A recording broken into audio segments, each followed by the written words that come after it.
All right, we went over to the launch of FIFA 19 in London with thanks to EA Sports last week. Over there we caught up with Ambassador David Meyler for a chat about the new game, Irish Football and Gaming. FIFA 19 is released this Friday, September 28th. David Meyler, good to see you. You're a mega celebrity around these parts, I think it's fair to say. Look, most people are well aware I'm big into FIFA 19. I play a lot of FIFA 19. Well, I play a lot of FIFA, should I say. Obviously FIFA 19 is the launch event, so I've been invited down, so I've enjoyed my night, so it's been good fun. What's the new game like? A lot. There's a bigger skill gap, should I say. They brought in new features with time finishing. People who have played a lot of the game with the low-driven shots used to be, double tap shoot. That's obviously changed to the bumpers and shoot. So they've made the game a little bit more difficult. But no, look, I'm really enjoying it. It's been fun so far. So hopefully it'll be very good for the next 9-10 months. Yeah, making the game more difficult is an interesting one, because ultimately when it comes to gaming at the moment, there are two paths you can go down. You can go towards a game that caters towards the casual gamer, or you can tap into what is becoming a mega market, aka esports. So FIFA, I guess, have succeeded in bridging the gap between the casual players and the competitive players, which is what you need to compete in the esports market. Of course. Look, that was the biggest problem. People were getting to the stage in FIFA where, I think it was FIFA 17 at first, where they brought in the Foot Champions Weekend League, where people would play 40 games over a weekend, and then they would qualify for major events which were held in like Paris, Barcelona, Amsterdam. So they bridged the gap into the esports. A lot of other games are doing it, so it was only a matter of time, because FIFA to me is the biggest game in the world. Football is the sport we all love. It's played all over the world. So it was only a matter of time before they got there. And do you know what?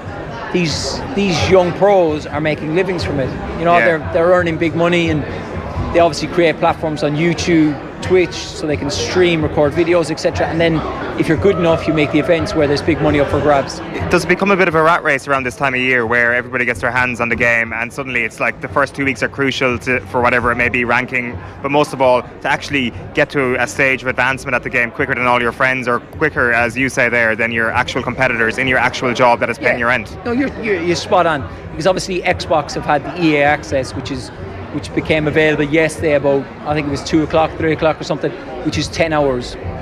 You're able to play if you're fortunate to have an Xbox and have EA access. So people are using that 10 hours wisely, because it's 10 hours other people don't have. To obviously build your teams, like get yourself the higher ranking, obviously get up the divisions, and especially get practice at the game, because once the game is launched on the 25th, or is released, should I say, really, then the weekend league starts. That's when the competing against fellow pros comes, and that's when the money starts to become at the end of the line. And have you been trying to get in on the action over the last couple of hours or a couple of days since you played yesterday? Right. Obviously I'm currently injured at the moment, so I wasn't able to play against Norwich last night, but I had a few hours in the afternoon, so I'm trying to get ahead of, should I say, my kind of rankings. Yeah. I'm not a million miles away from the pros. Yeah, I think there's a general fascination with the YouTube channel, your YouTube channel at the moment. It's unbelievably successful. Yeah, it's do you know what? I had instant success. I was very fortunate. It kind of blew up. Obviously, a lot of people tend to ask me the question, do I care more about FIFA than I do against football? Which is a bit, to me, is a bit stupid. Yeah. I kind of steered away from YouTube. When it gets down to the nitty-gritty, when there's big games, I don't tend to play as much, because I do it as a hobby. Yes, FIFA is still football, but to me it's a hobby, and it's a computer game. Whereas I'm very fortunate, to play football professionally. You look at tonight at this event, you've got Wilfried Zaha on stage, Kevin De Bruyne. I've played against those several times. So I spoke to both of them. They come up and ask me how I am, blah blah blah, and it's kind of like I get to use these players in the game, but I've played against them in real life. Yeah, so it's a very unique perspective, isn't it? Yeah, it is, and I'm very fortunate that I've been able to gain a following, should I say, and people who enjoy my stuff, because obviously I am the only professional footballer who does it to the level I do. So I'm probably a niche in the market, should I say. Do you think that, that's for sure. Do you think you're blazing a trail? Because does it suddenly come down to a situation now in, say, 10 years' time where if you're chatting to a footballer near the end of their career, you're not asking them, do they want to go into punditry or management? You're asking them, do they want to go into punditry or management, or potentially even into esports? Because I think that is, like, obviously your character, your presentation skills, you're emceeing out there and flying it, so that's part of it. But I think part of it as well is the fascination with a professional footballer playing the game as well. And I think that's helped the appeal. So do you see a future in this that is actually kind of a standalone viable thing after your playing days? Like, I've been asked this previously tonight. Like, I kind of would best sum it up as I'm more of a free spirit. I'm not tied down to anything. I started my coaching badges last summer, a few months ago. I felt that it was something I wanted to do. Obviously, as you said, I've gone into the YouTube scene. I've done a bit of that. As you said, I've done a bit of MCing and hosting tonight. Look, I'm just kind of enjoying things. I'm not shy in front of these people. I'm not afraid of a camera. I kind of try and be myself and try and be my own personality. I try not to differ. I think obviously doing YouTube has helped me grow in that aspect. But when you say what will I be doing in 4 or 5 years, if I play for that much longer, who knows? Who knows? Anything is open. Look, you spoke about esports. I've actually been asked to invest in 2 or 3 esports teams. Right. Where are they based? All over the UK. Right. Okay. Obviously. Fully professional. Yeah. So, because people know I have a passion for it. It's something different than what I'm doing as my job. So, who knows?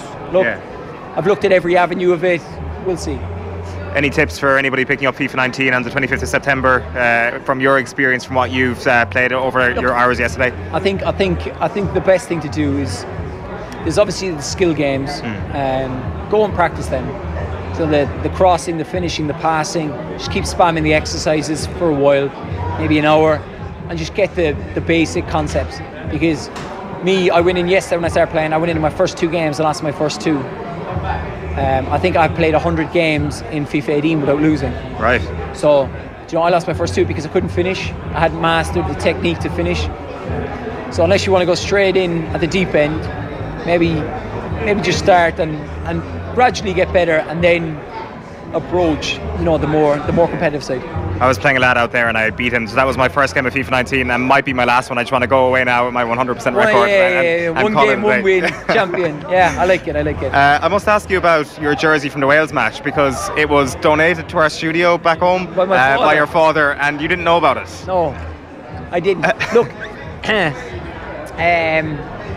you get, most match days you get 2 kits. Well, you do. You get 2 kits. You wear one. Most people wear one the first half and the second half. I obviously kept the 2 jerseys. It was, to me, it's the biggest moment in my career. Obviously, captaining my country in such a crucial game against Wales. To win away. I kept the 2 jerseys. Obviously, my dad has a range of shirts in my house from my years of playing in the Premier League, international, of all different players I collected. And he went, obviously, being Cork manager, went to the Off the Ball studios, and he said they had some lovely stuff, around the place.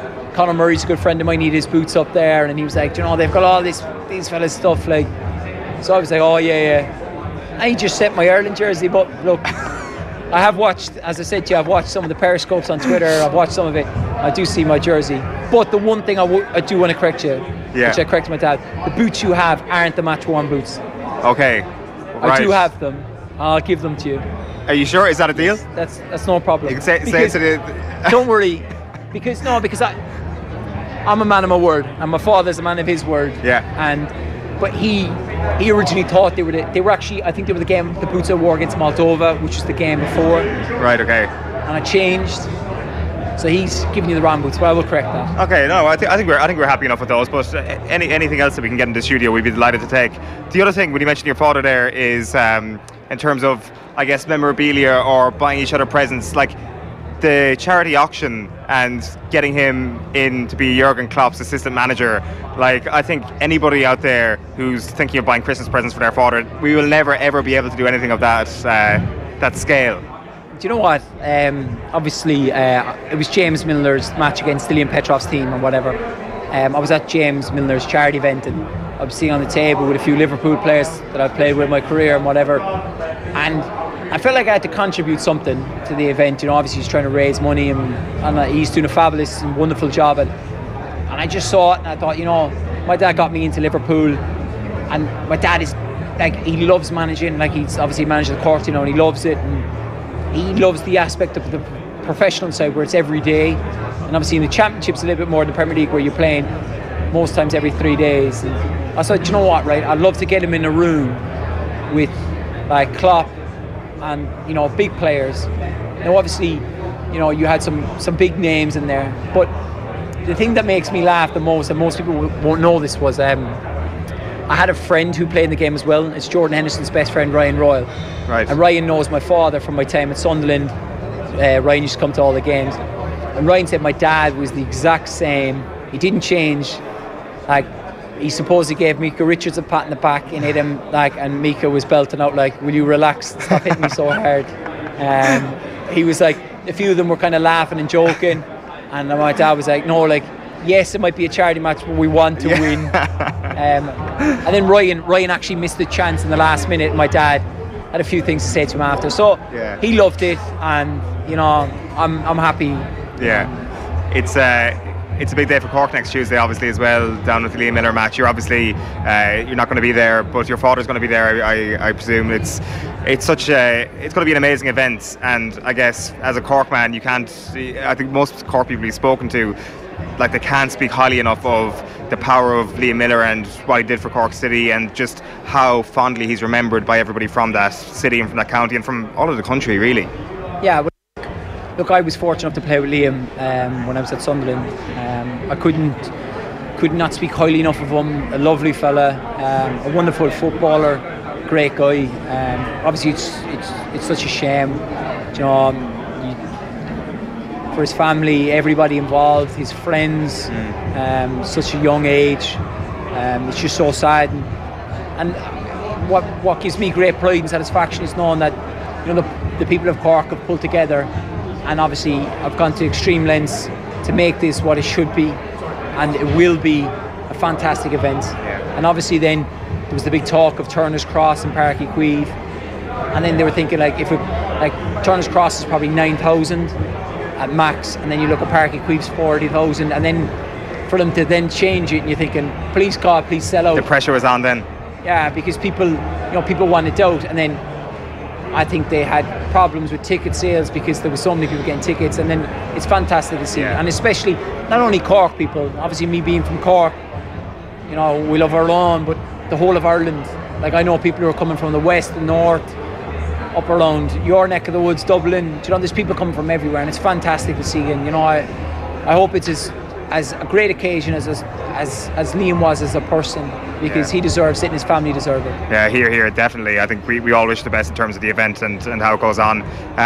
In terms then of Ireland, next month obviously it's the double header. It's going to be Wales and Denmark. It's an interesting period, isn't it? I think it's so weird. I think the fickle nature of football was really shown by the aftermath of the Poland match, because it was only a friendly and it was a draw, but it immediately feels like the mood music is a lot softer around the camp, and that people are suddenly thinking to themselves, wait a minute, did we get invested in the whole cloud over the Ireland camp way too much here? Maybe things are nowhere near as bad as we all thought they were.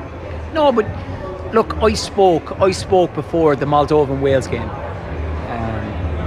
and people were talking about our results against Serbia and what have you, and I remember there was a big thing about there was a big doubt over the World Cup. And obviously this is long before, like, Denmark or whatever. We had Moldova and Wales to play.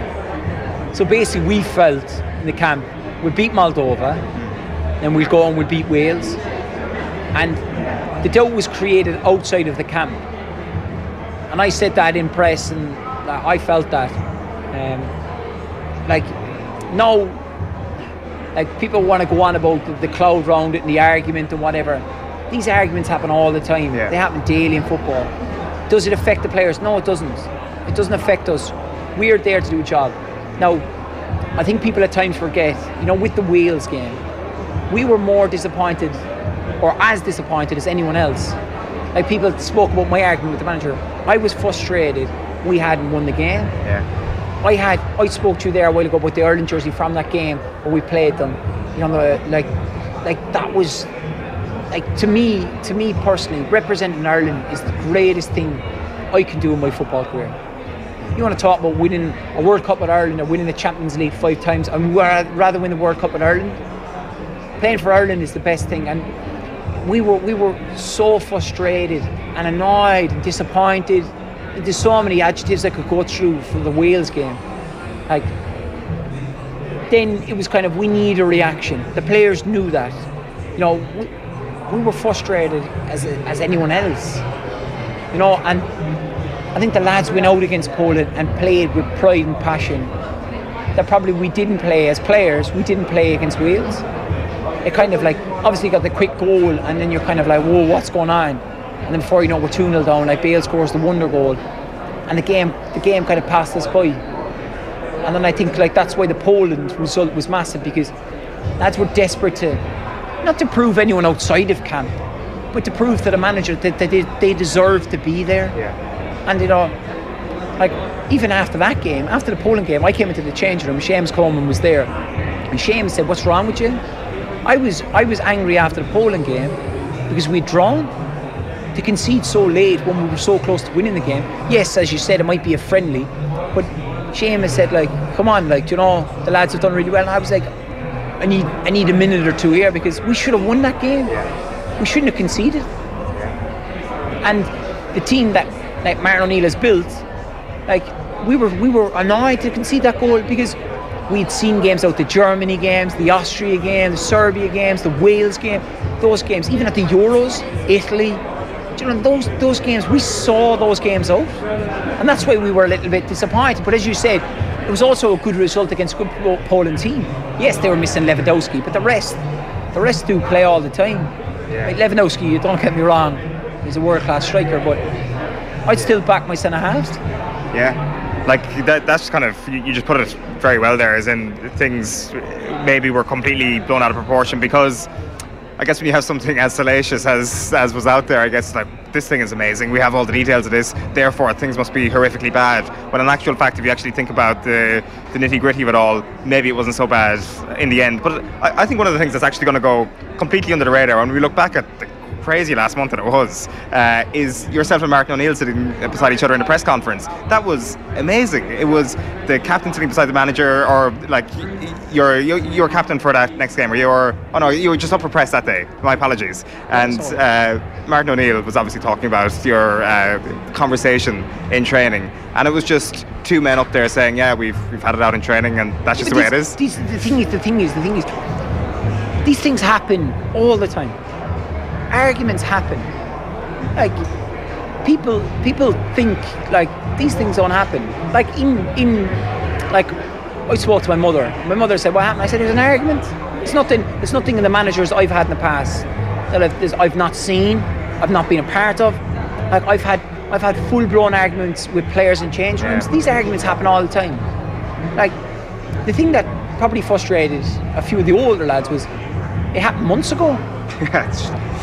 Like, and it's coming up now when we should be focused solely on beating Wales, and and when they say like, oh, we're not thinking about it. At the time, people could say, oh, what happened? But now we just focus on the football, and that's all we want to concentrate on. And it's not about arguments. It's not. We're all there to represent Ireland. We all want to win for Ireland. We all want to do well for Ireland. And I think at times people forget that. Yeah. Should we be positive for the future of Irish football? Yes. No, we've got some. Look, I read a lot, I watch a lot, I see a lot. The day and age of the Irish players playing the Premier League is becoming more difficult and difficult. It is sad to see. You know, we don't have a host load. You know, we've got the Burnley boys, we've got the Everton boys, we've got Shane, we've got Harry. You know, there's not Cyrus, Dots. We've got, you know, we don't have. You look at the Irish team that, you know, John O'Shea, your Kilban, your Dunn, I mean Stephen Clark, Shea, all them, they all play in the Premier League. But now the Premier League is becoming so global. There's players from, like, I think Brighton fielded an 11 a few weeks ago that have 11 different nationalities. Yeah. Like, obviously Big Duffy is representing them, he's representing Ireland, but it's becoming harder and harder. It's just a more diluted league, really, in terms of nationalities. Yeah, because they're going and they're buying your Brazilians, or should I say your South Americans, like, and then they're going into France, Germany, Holland. They're looking for youngsters and they're giving them chances in England.